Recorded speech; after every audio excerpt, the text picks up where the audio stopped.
พระธรรมประจำวันของพระเจ้าแม้นแต่มนุษย์ที่ถูกพระวิญญาณบริสุทธิ์ใช้ก็บ่สามารถเป็นตัวแทนให้กับพระเจ้าเองได้นี่หมายความว่ามนุษย์ดังกล่าว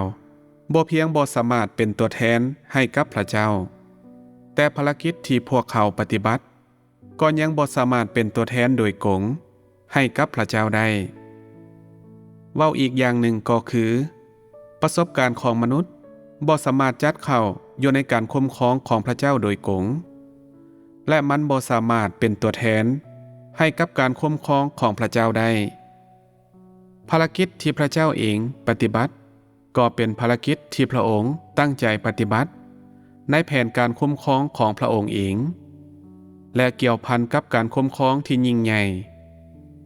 ภารกิจที่มนุษย์ปฏิบัติประกอบด้วยการสนองประสบการณ์ส่วนตัวของพวกเขาเองมันประกอบด้วยการสอกหาเส้นทางแห่งประสบการณ์ใหม่ที่อยู่เหนือเส้นทาง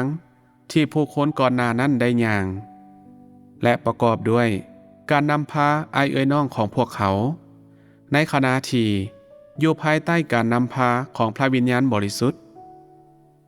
สิ่งที่มนุษย์เหล่านี้สนองก็คือประสบการณ์ส่วนตัวของพวกเขาหรือบทเขียน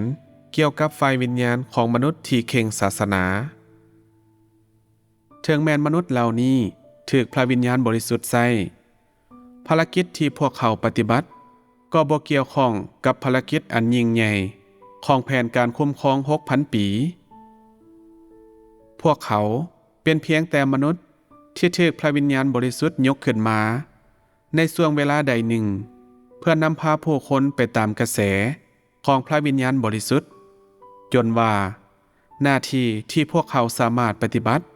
ได้สิ้นสุดลงหรือจนว่าชีวิตของพวกเขาจะสิ้นสุดลงภารกิจที่พวกเขาปฏิบัติเพียงแต่เพื่อจัดเกี่ยมเส้นทางที่เหมาะสมสำหรับพระเจ้าหรือสืบต่อในด้านใดหนึ่งของการคุ้มครองของพระเจ้าถึงแผ่นดินโลกเท่านั้นในตัวพวกเขาเองมนุษย์เหล่านี้บ่สามารถปฏิบัติภารกิจที่ยิ่งใหญ่กว่าในการคุ้มครองของพระองค์หรือพวกเขาจะบ่สามารถสร้างเส้นทางออกใหม่แล้วเหงไก่ที่พวกเขาจะสามารถนำภารกิจทั้งหมดของพระเจ้าจากยุคผ่านมาไปสู่ความสำเร็จได้ฉะนั้นภารกิจที่พวกเขาปฏิบัติแม้นเป็นตัวแทนให้กับสิ่งถูกสร้างที่ปฏิบัติหน้าที่ของเขาเท่านั้นและบ่สามารถเป็นตัวแทนให้กับพระเจ้าเองในการปฏิบัติพันธกิจของพระองค์ได้นี่ก็เพราะว่าภารกิจที่พวกเขาปฏิบัติบ่คือกับภารกิจที่พระเจ้าปฏิบัติเองภารกิจในการริเริ่มยุคใหม่บ่แม่นสิ่งที่มนุษย์สามารถปฏิบัติแทนพระเจ้าได้บ่มีไผสามารถปฏิบัติภารกิจนั้นได้นอกจากพระเจ้าเองภารกิจทั้งหมดที่มนุษย์ปฏิบัติแม้นเป็นเพียงการปฏิบัติหน้าที่ของเขาในฐานะเป็นสิ่งที่ถูกสร้างและถูกปฏิบัติก่อนย้อนได้รับโดนบันดาลหรือถูกส่องแสงสว่างโดยพระวิญญาณบริสุทธิ์การนำพาที่มนุษย์เหล่านี้จัดเกี่ยมให้แม้นประกอบด้วยการแสดงให้มนุษย์เห็นถึงเส้นทางแห่งการปฏิบัติในชีวิตประจำวันและวิธีที่เขาควรประพฤติเพื่อให้สอดคล้องกับเจตนาของพระเจ้าภารกิจของมนุษย์บ่ได้เกี่ยวข้องกับการคุ้มครองของพระเจ้าหรือบ่ได้เป็นตัวแทนให้กับภารกิจของพระวิญญาณตัวอย่างก็คือภารกิจของพญาลีและผู้เฝ้าเบิ่งนี้แม่นเพื่อนำทางเท่านั้นบ่ว่าจะเป็นหนทางใหม่หรือเก่าภารกิจแม่นถูกสมมุติฐานขึ้นอิงตามหลักการที่อยู่ภายในพระคัมภีร์บ่ว่ามันจะเป็นการฟื้นฟูคริสตจักรท้องถิ่นหรือสร้างคริสตจักรท้องถิ่นภารกิจของพวกเขาแม่นเกี่ยวข้องกับการสร้างตั้งคริสตจักรภารกิจที่พวกเขาปฏิบัติแม่นสืบต่อภารกิจที่พระเยซูและสาวกของพระองค์ยังบ่ได้เฮ็ดให้สำเร็จหรือบ่ได้พัฒนาเพิ่มเติมในยุคแห่งพระคุณ สิ่งที่พวกเขาปฏิบัติในภารกิจของพวกเขาแม่นการฟื้นฟูสิ่งที่พระเยซูเรียกร้องในภารกิจในเวลานั้นของพระองค์ซึ่งพระองค์เรียกร้องให้คนรุ่นต่างๆปกคลุมหัวของพวกเขารับบัพติศมาฮักข้าวจีหรือดื่มเหล้าแหวงมันสามารถเว้าได้ว่าภารกิจของพวกเขาแม่นเพื่อรักษาพระคัมภีร์และเพื่อแสวงหาเส้นทางที่อยู่ภายในพระคัมภีร์พวกเขาบ่ได้สร้างความก้าวหน้าหยังใหม่เลยฉะนั้นผู้คนจึงสามารถค้นพบหนทางใหม่แห่งภารกิจของพวกเขาเพียงแต่ภายในพระคัมภีร์เท่านั้นพร้อมทั้งเห็นว่าการปฏิบัติอิงตามพระคัมภีร์แม่นดีกว่าและเป็นจริงกว่าในภารกิจของพวกเขามนุษย์บ่สามารถค้นพบเจตนาในปัจจุบันของพระเจ้าแล้วแหงไก่ที่พวกเขาจะค้นพบภารกิจใหม่ของพระเจ้าแห่งยุคสุดท้ายวางแผนปฏิบัตินี่ก็เพราะว่าเส้นทางที่พวกเขาย่างยังเป็นเส้นทางเก่าบ่มีการเริ่มใหม่และบ่มีการก้าวหน้าพวกเขาสืบต่อยึดถือความจริงแห่งการถือขึงเทิงไม้กางเขนของพระเยซู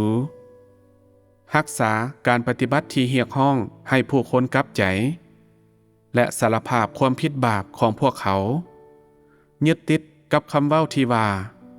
ผู้ใดที่อดทนจนถึงที่สุดก็จะถูกช่วยให้รอดพ้น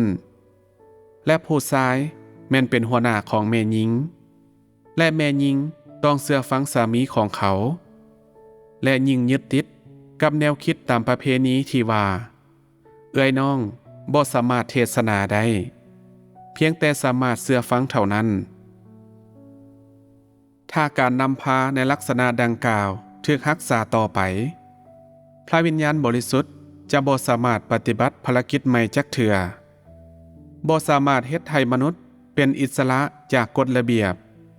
หรือนำพาพวกเขาสู่อาณาจักรแห่งอิสระ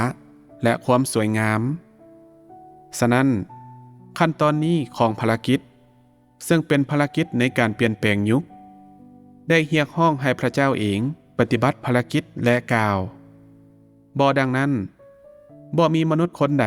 สามารถปฏิบัติแทนพระองค์ได้จนถึงปัจจุบันนี้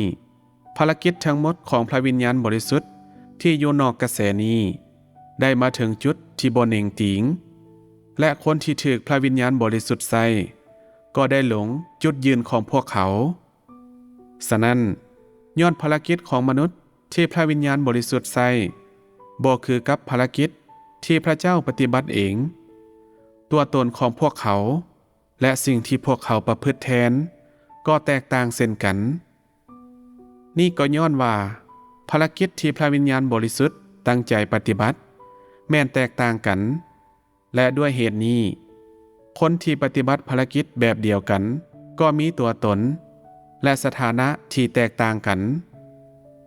มนุษย์ที่พระวิญญาณบริสุทธิ์ใช้อาจปฏิบัติภารกิจใหม่บางอย่างและอาจกำจัดภารกิจบางอย่างที่เฮ็ดสำเร็จในยุคผ่านมาแต่สิ่งที่พวกเขาปฏิบัติแม้นบ่ได้แสดงถึงอุปนิสัยและเจตนาของพระเจ้าในยุคใหม่พวกเขาเพียงแต่ปฏิบัติภารกิจเพื่อล้มเลิกภารกิจของยุคผ่านมาเท่านั้นและบ่แม่นเพื่อปฏิบัติภารกิจใหม่ด้วยจุดประสงค์ในการเป็นตัวแทนให้กับอุปนิสัยของพระเจ้าโดยกงฉะนั้น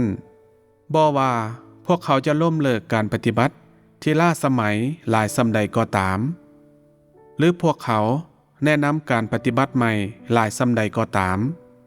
พวกเขาก็ยังเป็นตัวแทนให้กับมนุษย์และสิ่งถูกสร้างในขณะเดียวกันเมื่อพระเจ้าเองปฏิบัติภารกิจพระองค์บ่ได้ประกาศล้มเลิกการปฏิบัติของยุคเก่าอย่างเปิดเผยหรือประกาศการเริ่มต้นของยุคใหม่โดยกง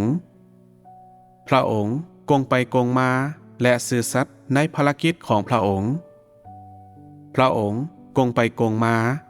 ในการปฏิบัติภารกิจที่พระองค์เจตนาไว้นั่นก็คือพระองค์แสดงภารกิจ ที่พระองค์ได้เริ่มต้นขึ้นโดยกงปฏิบัติภารกิจตามที่พระองค์เจตนาไว้ในเบื้องต้นโดยกงแสดงถึงการเป็นอยู่และอุปนิสัยของพระองค์ในความคิดของมนุษย์อุปนิสัยของพระองค์และพร้อมด้วยภารกิจของพระองค์แม้นแตกต่างจากสิ่งที่อยู่ในยุคอดีตแต่ว่าจากทัศนะของพระเจ้าแล้ว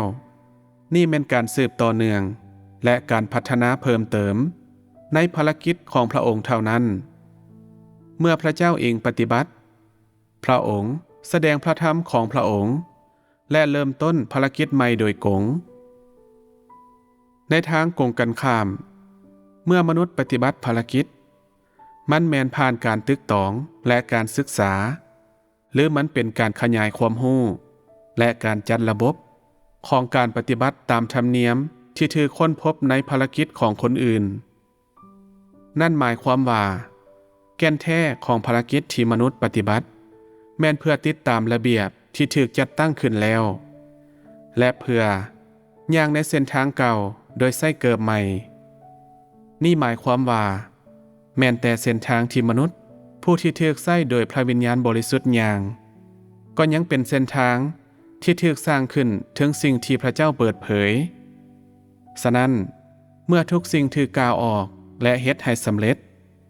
มนุษย์ก็ยังเป็นมนุษย์และพระเจ้าก็ยังเป็นพระเจ้า